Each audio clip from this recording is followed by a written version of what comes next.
Hi, my name is Bryan Barkley. I'm an engineer at LinkedIn, and I'm going to be joined by my colleague Vivek Deshpande to discuss a framework that we've helped to develop called Hodor. LinkedIn counts on Hodor to protect our microservices by detecting when our systems have become overloaded and providing relief to bring them back to a stable state.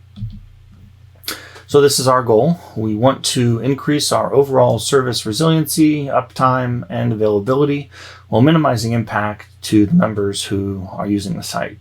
We also want to do this with an out-of-the-box solution that doesn't require service owners to have to customize things or maintain configuration that's specific to their service. I'll also note that what we'll be presenting here is all within the context of code running on the Java virtual machine, though some of the concepts would translate well to other runtime environments. So here's our agenda for the talk. I'll provide an overview of Hodor, then Vivek will discuss the various types of overload detectors we've developed. I'll talk about how we remediate overload situations, how we rolled this out to hundreds of existing services safely. We'll take a look at a success story from our production environment and discuss some related work and what else we have planned for the future. So for anyone wondering about the name, as you can see, Hodor stands for Holistic Overload Detection and Overload Remediation. It protects our services and so also has a similarity in that respect to a certain fictional character. So let's get into some of the details of Hodor, situations that it's meant to address, and how the pieces fit together. To start with, let's talk about what it means for a service to be overloaded. We define it as the point at which it's unable to serve traffic with reasonable latency. We want to maximize the goodput that a service is able to provide, and so when a service has saturated its usage of a given resource, we need to prevent oversaturation and degradation of that resource. What sort of resources are we talking about here? Well, they can be physical or virtual resources. Some obvious examples of physical resources are CPU usage, memory usage, network bandwidth, or disk I/O. And all of these have hard physical limits that are just not possible to push past or increase via some configuration tweaks. Once these limits are hit, performance starts to degrade pretty quickly. Virtual resources are different altogether, but can have the same impact when they're fully utilized. Some examples include threads available for execution, pool DB connections, or semaphore permits. These limits can be reached in different ways. A clear case is increased traffic to a service. If the number of requests per second goes up 5x or 10x normal, things aren't going to go well on that machine if it's not provisioned for that amount of load. Another more subtle case is if some service downstream starts to slow down. That effectively applies back pressure up the call chain, and services higher up are affected by that added latency in those calls. It'll slow down the upstream service and cause it to have more requests in flight, which could lead to memory issues or thread exhaustion. One more example is if your service is running alongside others on the same host without proper isolation. If a neighboring process is using a lot of CPU, disk, or network bandwidth, your service will be negatively impacted without any change to traffic or downstream latencies. So this is where the holistic part comes in. We want to be able to catch as many of these types of issues as possible, though the services using Hodor can have wildly different traffic patterns, execution and threading models, and workloads. And as I mentioned before, it shouldn't take any configuration. We have hundreds and hundreds of services running on tens of thousands of machines, and tweaking things for each of those just isn't feasible. To address the problem once it's been detected, we begin dropping requests and return 503, which is service unavailable, responses. But we want to minimize these and drop just enough traffic to mitigate the problem. And the tricky part here is that the amount of traffic that needs to be dropped and the overall capacity of the service can easily vary depending on the nature of the overload itself. For example, the amount of traffic that a service can handle may be much different if the CPU is saturated compared to if there's back pressure from a downstream and memory usage is becoming a problem. So we have to be flexible and dynamic, both in detecting overloads and also in knowing how much traffic to drop. So what's Hodor made of? There are basically three main components. First, there are what we call overload detectors. There could be multiple of these registered, including any that might be application specific. Vivek will be talking about the standard ones we provide in a bit. The detectors are queried for each inbound request with some metadata about the request. This allows the detectors to operate on a context-specific level if needed, and potentially only detect overload and shed traffic for a targeted subset of requests. Most of the detectors, though, operate on a global level and don't do any request-specific processing. Instead, they're fetching an asynchronously calculated state indicating whether the detector considers things to be overloaded. Second, we have the load shedder. So this decides which traffic should be dropped once a detector is signaled that there's an overload. The shedder needs to be intelligent about which requests should be dropped to make sure that too much traffic isn't rejected, but that enough is to exit the overloaded state. The load shedder takes the signal from the detectors as input, as well as some contextual information about the request to make these decisions. Finally, there's a platform-specific component that combines the detectors and load shedder and adapts request metadata into Hodor's APIs. The detectors and shedder are platform agnostic. At LinkedIn, we primarily use an open source project we developed called RESTly for communication between services. So that's the first platform we had Hodor running on. We've since adapted it to work with gRPC as well as HTTP servers such as the Play framework. I'm going to hand things off to Vivek now, and he will get into more details of how some of our detectors work to determine when the service is overloaded. Thanks, Bryan. Hello, everyone. Now let's talk about how the overload detection is done using different detectors. The first detector is CPU detector. The objective of CPU detector is to quickly and accurately detect CPU overloads.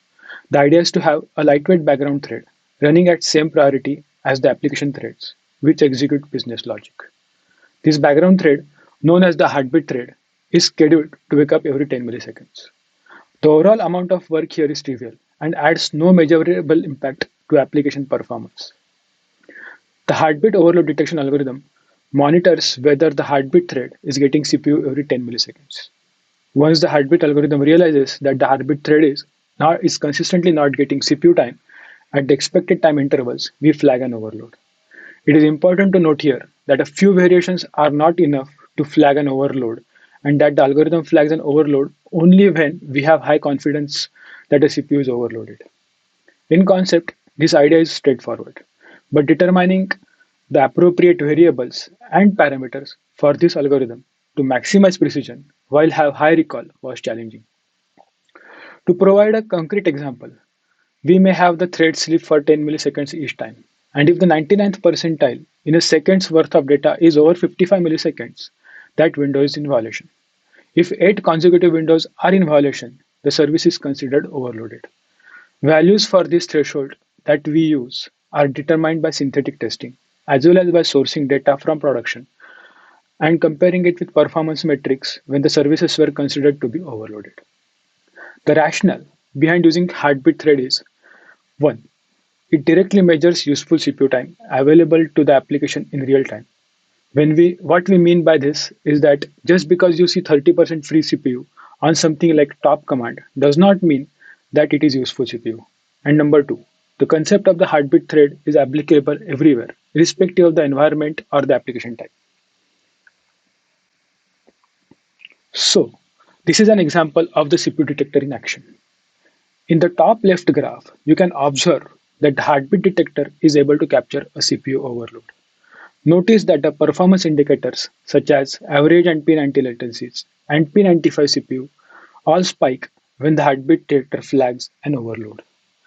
Now, let's move on to the next detector, which focuses on memory bottlenecks.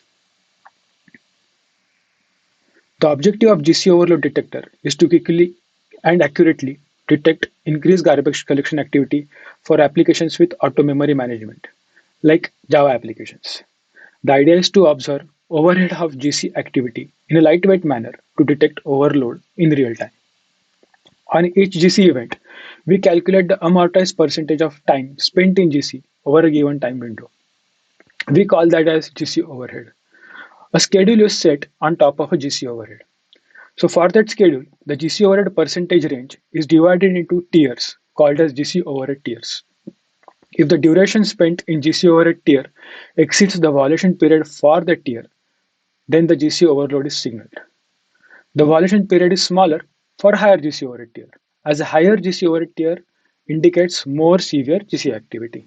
For example, GC overhead of 10% or more for say 30 seconds for consecutive GCs is considered overload, or lower tier such as GC overhead of 8% or more for say like 60 seconds is considered overload, and so on. So the rationale behind using percentage time in GC is it uses both GC duration and GC frequency that can catch different GC issues. And also setting a common threshold is possible which work across all the applications with different allocation rates, old generation occupancy levels, and so on. So similar to CPU detector, this is an example of GC overload detector in action. When GC activity increases because of increase in traffic. In the top left graph, you can observe that the GC detector is able to capture a GC overload. Notice that the performance indicators such as P90, P99 latencies both spike when the GC detector flags an overload. Now, we will look at a virtual resource overload detector. Study of queue wait time and its data suggests that there is a good correlation between increased KPIs such as latencies and increased thread queue wait times for synchronous services. Consider a synchronous service. Requests will start spending more time waiting in a queue if current request processing time increases, either due to an issue in the service or in one of its downstreams. The capacity of a service can also be reached when latencies of downstream traffic increase, which can cause the number of concurrent requests being handled in the local service to increase with no change to the incoming request rate. But without knowing anything about the downstream service, we can ascertain at upstream by monitoring thread pool queue wait time that there is a thread pool starvation, and by dropping traffic, we can help alleviate the downstream. At LinkedIn, we use JT, server-side framework, extensively, and hence we target that as a first step. But the logic of observing thread pool queue wait time is applicable widely. Similar to the previous detectors, this is an example of the thread pool overload detector in action, where there is an issue in downstream processing that causes increase in the thread pool wait time. In the left top graph, you can observe that the thread pool detector is able to capture an overload. Notice that the performance indicators such as average, P99 latency spike when detector flags an overload. Now back to Bryan, who is going to talk about remediation techniques. Thank you. Thanks, Vivek. So the question now is, once we've identified there's a problem, how can we address it with minimal impact? Well, we need to reduce the amount of work that a service is doing, and we do that by rejecting some requests. The trick here is to identify the proper amount of requests to reject, since dropping too many would have a negative impact on our users. We've tried and tested a few different load shedding approaches and found that the most effective is to limit the number of concurrent requests handled by a service. The load shedder adaptively determines the number of requests that need to be dropped by initially being somewhat aggressive while shedding the traffic, and then more conservative about allowing more traffic back in. When the load shedder drops requests, they're returned as 503s, and these can be retried on another healthy host if one is available. We experimented with other forms of adaptive load shedding, including using a percentage-based threshold to adaptively control the amount of traffic handled or rejected. But during our tests, we found that a percentage-based shedder didn't really do that good of a job, especially when traffic patterns changed, as it was continually needing to adapt to the new traffic levels, whether they were increasing or decreasing over previous thresholds. The graphs shown here are from one of the experiments we ran, where the red host was unprotected and the blue host had load shedding enabled. They started off by receiving identical traffic levels until becoming overloaded, where the behavior diverged, as you can see in the middle graph. You can see as the overall queries per second increases, the protected host is forced to increase the number of requests that are dropped, You can also see that the overall high percentile latency is lower on the protected host, but there are a few spikes where the load shedder is probing to see if the concurrency limit can be increased by slowly letting in more traffic. So I'd mentioned that Hodor rejects requests with 503s. This is done early on in the request pipeline before any business logic is executed, so they're safe to retry on another healthy host. This reduces overall member impact because the 503 response is returned quickly to the client, giving it time to retry the request someplace else. But we don't want to blindly retry all requests that are dropped by Hodor, because if all hosts in a cluster are overloaded, then sending additional retry traffic can actually make the problem worse. To prevent this, we've added functionality on the client and server side to be able to detect issues that are cluster-wide and prevent retry storms. This is done by defining client and server-side budgets and not retrying when any of these budgets have been exceeded. I'm going to talk briefly now about how we went about rolling this out to the hundreds of separate microservices that we operate at LinkedIn. So we needed to be cautious when rolling this out to make sure that we weren't causing impact to our members from any potential false positives from the detectors. We did this by enabling the detectors in monitoring mode, where the signal from the detectors is ignored by the load shedder, but all relevant metrics are still active and collected. So this allowed us to set up a pipeline for rollout where we could monitor when detectors were firing and correlate those events with other service metrics such as latency, CPU usage, garbage collection activity, etc. at the same time periods. Before enabling load shedding, though, we monitored a service for at least a week, which would include load tests that were running in production during that time. We found that some services were not good candidates for onboarding using our default settings. These were almost always due to issues with garbage collection and could usually be solved by tuning the GC. In some cases, this actually led to significant discoveries around inefficient memory allocation and usage patterns which needed to be addressed in the service but hadn't been surfaced before. Making changes to address these ended up being significant wins for these services, as they led to reduced CPU usage, better overall performance and scalability, and they were able to onboard to Hodor's protection as a side benefit.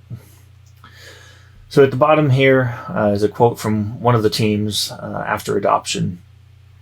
Adding overload detectors to our service has surfaced unexpected behavior that owners were generally not familiar with, and we've truly found some odd behavior surfaced by our detectors. For example, in one service, we found that thread dumps were being automatically triggered and written to disk periodically based on a setting that the owners had enabled and forgotten about. The manifestation of this was periodic freezes of the JVM while the thread dumps were happening, which lasted over a few seconds in some cases. But this didn't register in our higher percentile metrics, so the service owners were never aware of the problem. Once onboarded to Hodor, though, it became very clear when the detectors fired and the load shedder engaged. There are other examples similar to this where fairly impactful and usually fairly interesting behavior went unnoticed until uncovered by our system. So next I'm going to go through a quick example from one of our production services. So this is from our flagship application, which powers the main LinkedIn.com site, as well as the mobile clients for iOS and Android. So we periodically do traffic shifts between our data centers for various reasons. In one of these cases, there was a new bug that was introduced in the service that only appeared when the service was extremely stressed. This traffic shift event triggered the bug, and Hodor intervened aggressively to handle the situation. You can see in the top graph that Hodor engaged for a good amount of time with a few spikes which line up directly with when latencies were spiking. Overall, about 20% of requests were dropped during this overload period, which sounds bad, but when SREs investigated further, they found that if the load hadn't been shed, this would likely have become a major site issue instead of a minor one, with the service down instead of still serving partial amounts of traffic. We currently have over 100 success stories similar to this, where Hodor engaged to protect a service and mitigate an issue. To end with, I'm going to talk about some related work that integrates well with Hodor and some things that we have planned for the future. First up is a project that has been integrated with Hodor and live for some amount of time. Our term for it is traffic tiering, but it's also known as traffic prioritization or traffic shaping. It's a pretty simple concept. Some requests can be considered more important than others. For example, our web and mobile applications will often prefetch some data that they expect might be used soon, but if it's not available, there's no actual impact to the user. It just gets fetched later on demand. Requests like this can be considered to be lower priority than directly fetching data that the user has requested. Similarly, we have offline jobs that utilize the same services that take user traffic, but nobody's sitting behind a screen waiting for that data. It's safe to retry those offline requests at a later time when the service isn't overloaded.